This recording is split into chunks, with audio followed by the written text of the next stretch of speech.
Hey everyone, welcome back. So you may have noticed that cohort-based courses are kind of all the rage right now, and I wanted to talk about one that I took a couple weeks ago, and that is Daniel Vassallo's Small Bets course. Now, if you're watching this video because you're interested in taking the course and you wanted to hear someone's review on it that has taken it, then I'll go ahead and tell you that I would recommend it if you're interested in Daniel's particular flavor of entrepreneurship. But if you're not necessarily looking for just a course review, I'm going to get into number one, who is Daniel? Number two, why I wanted to take the course, and number three, my key takeaways from the course. And I hope this helps you decide if you want to take the course and maybe get a little bit more information about it before you do. Or if nothing else, it's an opportunity to learn about someone who's taken an interesting approach to entrepreneurship and self-employment. So let's get into it. Okay, so number one, who is Daniel? So I'd been following Daniel for quite a while, and I first heard of him or kind of came across his story when he wrote this blog post that kind of went viral, I think first on Medium, but then also on Indie Hackers. And the article was about why he left a job at Amazon that was paying him $500,000 a year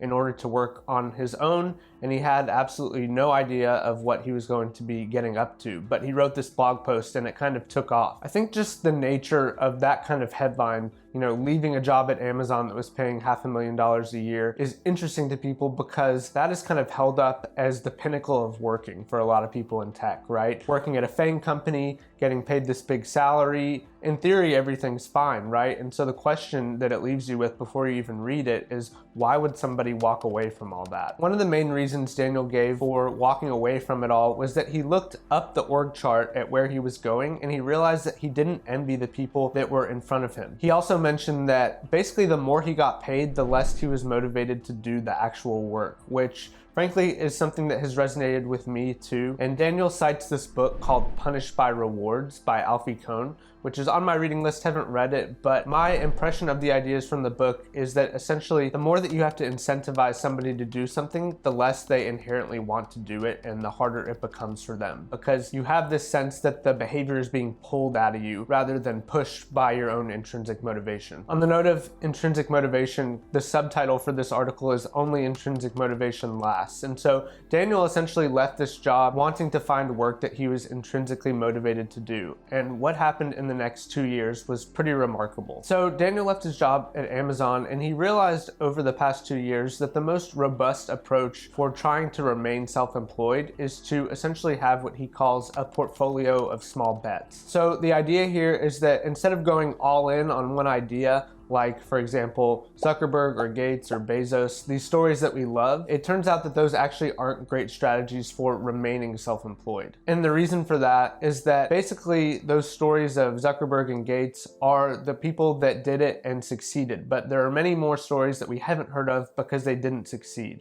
This is called survivorship bias. And so the point is, Daniel kind of developed this philosophy around a risk-tolerant and robust approach to doing self-employment, and I found that really interesting. And with that, let's talk about why I wanted to take the course. So aside from just getting to ask Daniel questions and interact with him directly, there are two main reasons I wanted to learn more about this particular approach to self-employment. Number one is that I think Daniel's lifestyle is really appealing, and to quote him, kind of the goal of the course, the goal of doing all these things is to ultimately be able to design the lifestyle that you want. And I thought his particular set of activities was really interesting. So he has some consulting, some info products, some woodworking, he has this SaaS business. And so the whole portfolio idea I think is pretty cool. And so I was attracted to that. In addition, Daniel has been really influenced by Nassim Taleb, who writes a lot on randomness and uncertainty. And I thought it would be really interesting to have a front row seat to somebody that is essentially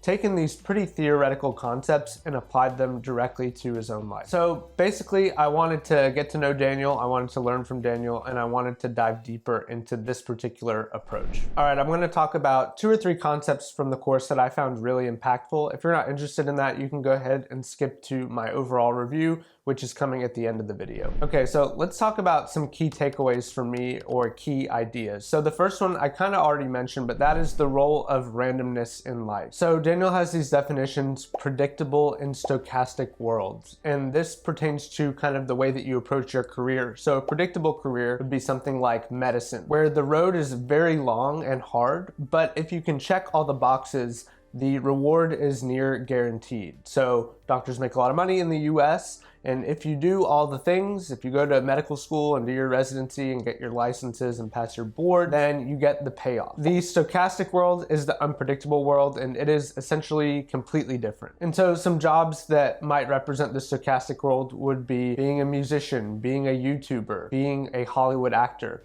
Basically, there are tons of people that want to do it. Very few end up achieving it, and randomness plays a huge role in it. And it's probably no surprise, but starting a startup, being self-employed, all that kind of thing belongs in the stochastic world. So what do you do if you find yourself in this particular world is you make many bets. You don't risk it all on one thing. And so this is where the portfolio of small bets idea comes into play. So if you think about a movie studio, they might have one or two smash hits in a year that make up for all the other movies. Or a VC firm might have Uber in their portfolio and then a bunch of companies that you never heard of because they failed. So basically, one win can make up for a lot of losses. And so because that's the case, you don't want to risk everything on one or two big bets. You want to spread your risk. And that is basically the cornerstone of the idea of the course, this idea of stochastic world versus predictable world. Another really impactful concept from the course for me was the idea of learning from wins. So the thinking here kind of goes against the traditional conversations around failure. So you hear a lot of people say,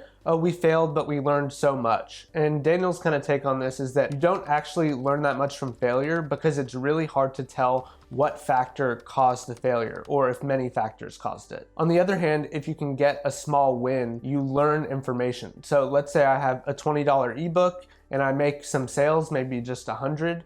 At least I've learned that some people are willing to pay this price for this particular product. Whereas if I got no sales, then I would have no information about why it wasn't working. And so the natural consequence of this particular idea and approach to wins is that you go for the small hanging fruit first. And I think that makes a lot of sense after having taken the course. The last concept I'll talk about is survivorship bias versus bias for survival. So this is something that Daniel kind of came up with. It's catchy and it sounds good. So bias for survival is basically trying to stay self-employed at all costs, as opposed to, as I've said, going all in on one idea.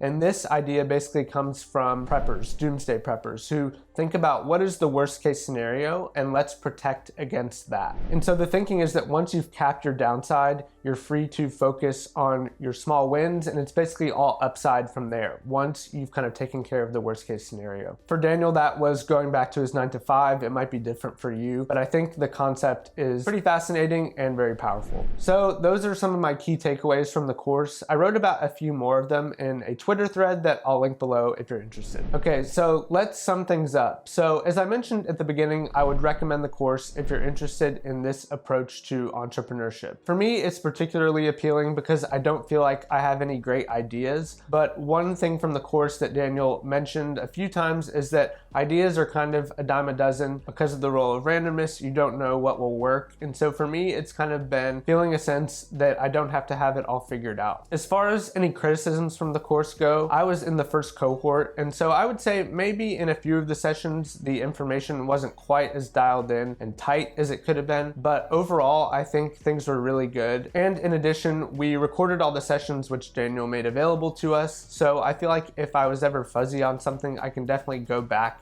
and rewatch and hopefully absorb the concepts a little bit more. And I think that's great. So it's a thumbs up from me overall. If this approach to self-employment sounds interesting, or if Daniel sounds interesting, then you'd probably like the course, so I'll link it below. If you're still here, you'd probably like the rest of my channel, which focuses on software engineering and self-employment, so consider subscribing. Regardless, thanks so much for watching to the end. Remember, stay hungry, stay curious, and I'll see you in the next one.